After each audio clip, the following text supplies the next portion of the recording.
अध्ययन निष्पत्ती गुणधर्म व लक्षणांच्या आधारे पदार्थ व सजीवांचे वर्गीकरण करतात. विद्यार्थ्यांचा सर्वांगीण विकास हाच आमचा ध्यास. विषय सामान्य विज्ञान.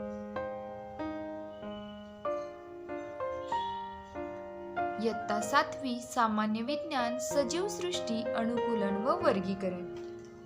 पृथ्वीवर अनेक प्रकारचे प्राणी तसेच वनस्पती आढळतात. काही आकाराने प्रचंड मोठे तर काही फारच लहान असतात. सजीवांमध्ये ही विविधता कशामुळे आढळून येते बरं? सजीवांमध्ये विविधता त्यांच्यामध्ये झालेल्या अनुकूलनामुळे पाहायला मिळते. वाळवंटी वनस्पती, जलीय वनस्पती अशा प्रकारे वनस्पती व प्राणी यांच्यामध्ये विविधता आढळून येते. अनुकूलन.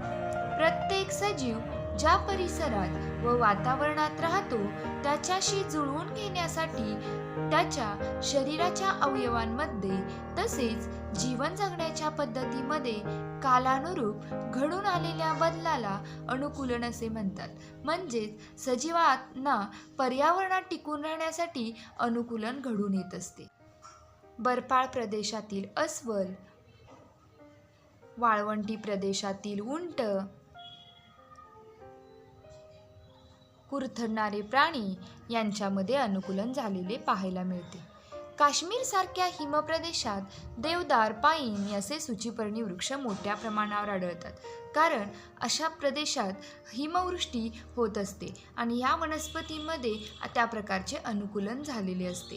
राजस्थान सारख्या वाळवंटी प्रदेशात मात्र बाभूळ, निवडुंगासारख्या वनस्पती मोठ्या प्रमाणात आढळतात.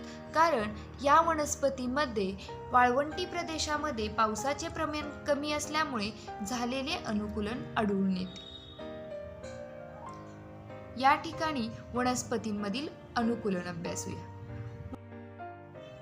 यामध्ये वाळवंटी प्रदेशातील वनस्पतींमधील अनुकूलन, जलीय वनस्पतींमधील अनुकूलन, जंगल प्रदेशातील वनस्पतींमधील अनुकूलन, हिम प्रदेशातील वनस्पतींमधील अनुकूलन आणि गवताळ प्रदेशातील वनस्पतींमधील अनुकूलन आपण अभ्यासणार आहोत. वाळवंटी प्रदेशातील वनस्पतींमधील अनुकूलन.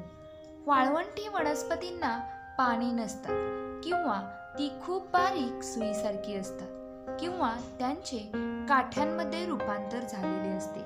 या रचनेमुळे शरीरातील अगदी कमी पाणी वाफेच्या रूपात बाहेर टाकले जाते. म्हणजेच हे वाळवंटी वनस्पतींमध्ये झालेले एक प्रकारचे अनुकूलनच आहे. खोड हे पाणी व अन्न साठवून ठेवते, त्यामुळे वाळवंटी वनस्पतींचे खोड मांसल असते व खोड प्रकाश संश्लेषण करते, त्यामुळे ते हिरवे असते. या वनस्पतींची मुळे पाण्याच्या शोधात जमिनीत खूप खोलवर जातात तर काहींची दूरवर पसरतात. या वनस्पतींच्या खोडावर मेनचट पदार्थांचा पातळ थर असतो. या ठिकाणी काही वाळवंटी प्रदेशातील वनस्पती मध्ये झालेलं अनुकूलन आपणास पाहावयास मिळेल. हिम प्रदेशातील वनस्पतींमधील अनुकूलन. प्रदेशातील वनस्पतींचा आकार शंकूसारखा असतो. फांद्यांची रचना उतरती असते, यामुळे या वनस्पतींवर बर्फ साचून राहत नाही.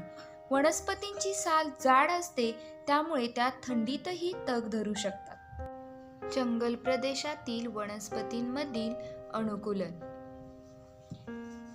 जंगल प्रदेशात वृक्ष, झुडूप, रोपटे असे विविध प्रकार आढळतात. सूर्यप्रकाश मिळवण्यासाठी या सर्वांमध्ये स्पर्धा असते. सूर्यप्रकाश मिळवण्यासाठी वृक्ष उंच वाढतात, त्याबरोबर वेलीही उंच वाढतात. काही वेलींच्या खोडावर तणाव असते, हे खोडांचे अनुकूलनच होय. जलीय वनस्पतींमधील अनुकूलन. जलाशयामध्ये असणाऱ्या वनस्पतींची मुळे तळातील मातीशी घट्ट रुजलेली असतात. त्यांची खोडे पाण्यात बुडालेली तर पाने, फुले पाण्यावर तरंगत असतात.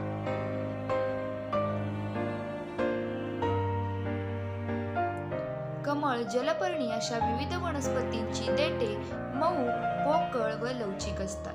बऱ्याचशा जलीय वनस्पतींच्या पाने, खोडे या अवयवांवर मेनचट पदार्थांचा पातळ थर असतो.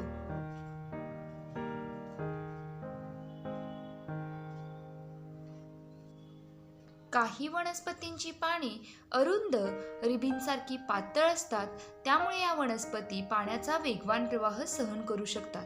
खोड व पानांचे देठ यामध्ये असलेल्या हवेच्या पोकळ्या वनस्पतींना पाण्यावर तरंगण्यासाठी उपयोगी ठरतात. या ठिकाणी जलीय वनस्पतींची उदाहरणे पाहू शकता.